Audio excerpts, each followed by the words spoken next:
ES Audio. From the Evening Standard in London, I'm David Marsland, and this is The Leader.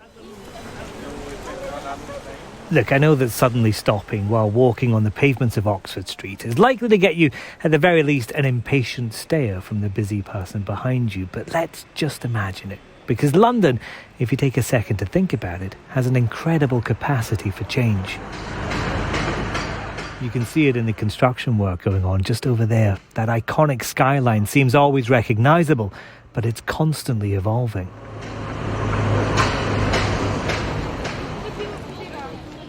Those people around you change too. Demographics shift. If you pause, you have a chance to hear some of the more than 300 languages spoken in the capital.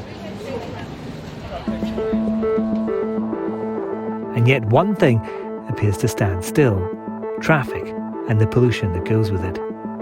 Even this, though, is undergoing a quiet revolution. Electric vehicles are hardly mainstream yet, but their rise is starting to be reflected in London. 10,000 charging points have been installed already in the city, almost a third of the total number across the UK, but we're going to need a lot more. The Evening Standard's launched the Plug It In campaign, which aims to help Londoners better understand what electric vehicles are, what they do, and how they can help the capital. It's going to take a lot. In order to go fully electric, an entirely new urban ecosystem will need to be established in London, linking clean energy and clean transport of all stripes to a fully fledged electric infrastructure. But it can be done. People like London Mayor Sadiq Khan believe that too. I've just been in an electric ambulance, right? When I first became mayor, I was told it wasn't possible. We have electric fire engines now, and we're bringing down the cost of electric buses. So it is possible for us to make the transition.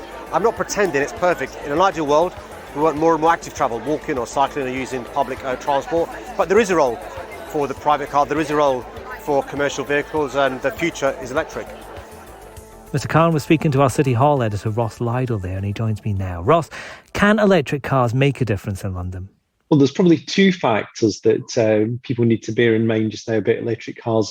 One is the cost, and the other is the environment. So in terms of toxic emissions, if we talk about tailpipe emissions, as they might have possibly be known in America, or exhaust emissions, as most Londoners will refer to them, electric cars can make a huge difference. Essentially, they can eradicate exhaust emissions because electric cars don't, at source, produce either carbon dioxide or nitrogen dioxide, or the nitrogen oxides that come out of a conventional petrol or diesel car exhaust. However, there are still concerns that in actually producing the electricity that is used to power these cars, there are some trade-offs. The thing that electric cars don't do, however, is do anything or do less in terms of the tiny particulate emissions. And these come from tyre wear and brakes and other engine debris, and just by general dust that's lying on the road being kicked up by cars passing over it. So it's good news on NOx, it's good news on CO2, but it's not so good news on PM 2.5s or PM 10s. And the slightly unfortunate thing, the unfortunate thing is actually it's the PM particulates that are the most damaging kind of pollution to human health. So I asked Sadiq Khan about this today and said, his aim is essentially to reduce car journeys by 27% by the end of the decade. So I said, is it okay to essentially trade in your diesel car or your petrol car for an electric car? And he said, well, listen, I'm not pretending that electric vehicles are the silver bullet, a panacea. There are concerns about brake disc, there are concerns about the impacts of particulate matter, but they are far, far, far better than petrol or diesel. And with greater innovation, with the battery lives lasting longer, with us doing more work around renewables for the energy supply, and the prices coming down, that shows it's possible if you need a vehicle to have an alternative. In terms of to buy an electric car, they're not cheap. If you were to get a fancy Tesla, which is probably one of the most desirable vehicles out there just now, you're looking like about 50 grand, to be honest.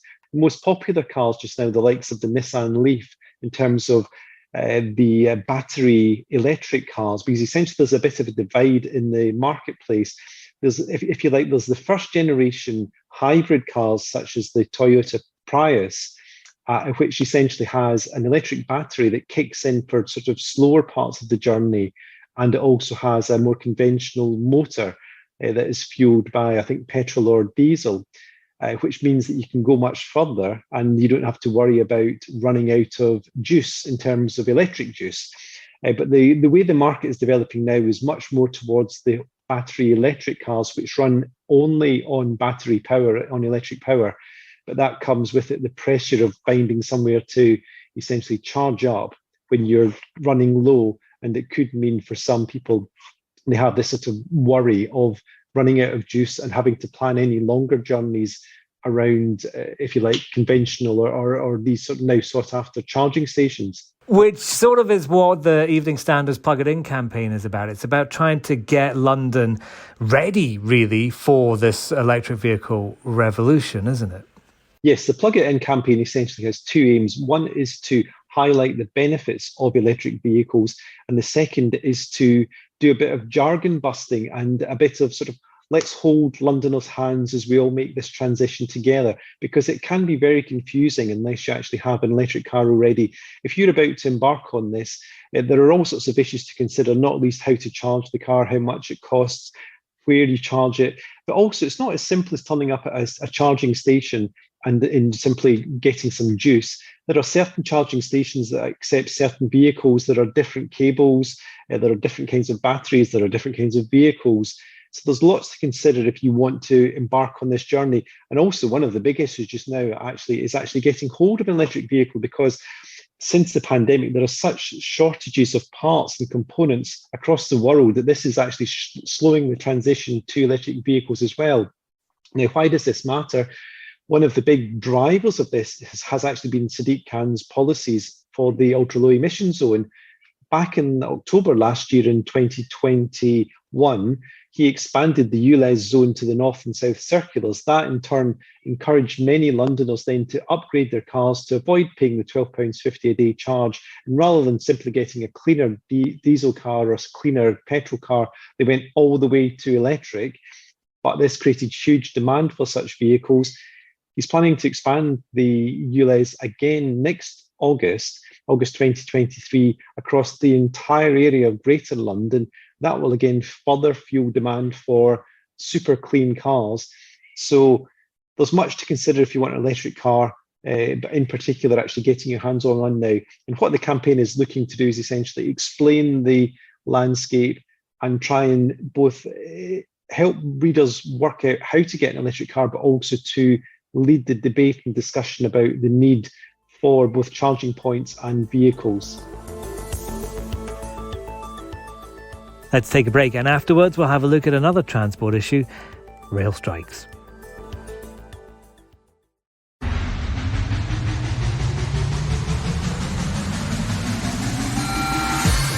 Welcome back. Next week's going to be a rough one for commuters. Network Rail's warning people not to travel by train on Tuesday, Thursday and Saturday.